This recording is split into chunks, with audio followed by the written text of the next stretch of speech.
Thank you, Lily, for having this time to talk to us. Oh, thank you. Who do you think you are? You're nothing but a court jester. What I want to know is what you think of it. First of all, when you think of Citizen Kane, you kind of think of Orson Welles. You never really go to Mank. So were you familiar about this story, about this character, and what did you find most appealing about it? I was not aware of who Herman Mankiewicz was either, and I've been to Hearst Castle when I was younger. I love old Hollywood. I've done 2 projects before this that dealt with the Golden Age, and so I felt like I'd done a lot of research, but never knew who Mank was. So I was very happy to do a project that I felt attached to, subject wise, but also educated myself during filming. And the fact that David was taking on this period was really interesting to me because it had been written by his dad, and it resonated so deeply within him to continue making this project. And usually we don't see him in this period, and to do it in black and white. I mean, there were so many things that were obvious to me about it being a Fincher film, but then also so different for him. And so to be a part of something that got to explore a different side of David's filmmaking was a no-brainer for me. I had to audition and go through that terrifying experience of putting yourself out there and not expecting to hear back. But then to be a part of that in any way that I could is, it's a total no-brainer.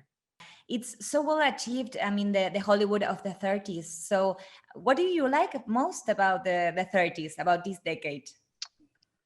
Gosh, I like the sense of mystery that, Right.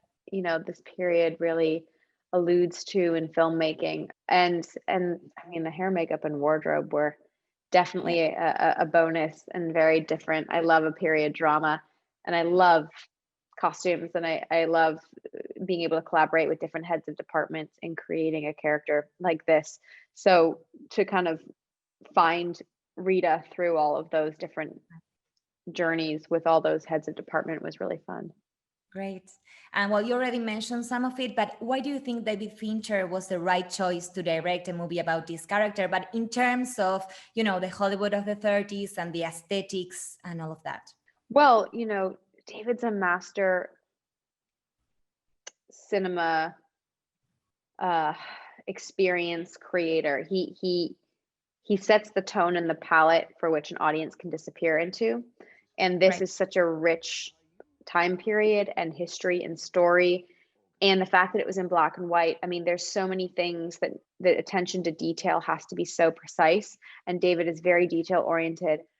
And I think he's a masterful filmmaker. And this is a period that, when done right, can just be the most stunning, deep, complex period. And I think no one handles that like David, and to have it be such a personal story with his dad as well, creating the script and writing the script to begin with and leaving it to him to finish. There's so much heart and soul already kind of built into it. Completely. And finally, really fast, can you tell me a favorite line from the movie or a favorite moment that you're like, wow, I love this moment for some reason? Oh, I remember.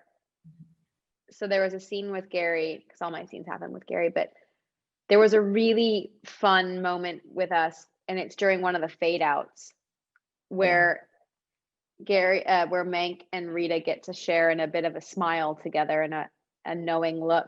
And it's when Rita's asking about, is this person supposed to be this person? And, oh my God, you knew this person, and she's finally showing her like love of Hollywood gossip.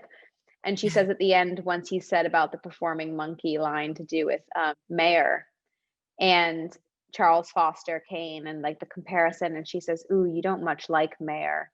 And it's like this knowing glance that he then says about the electric chair, and they kind of just look at each other.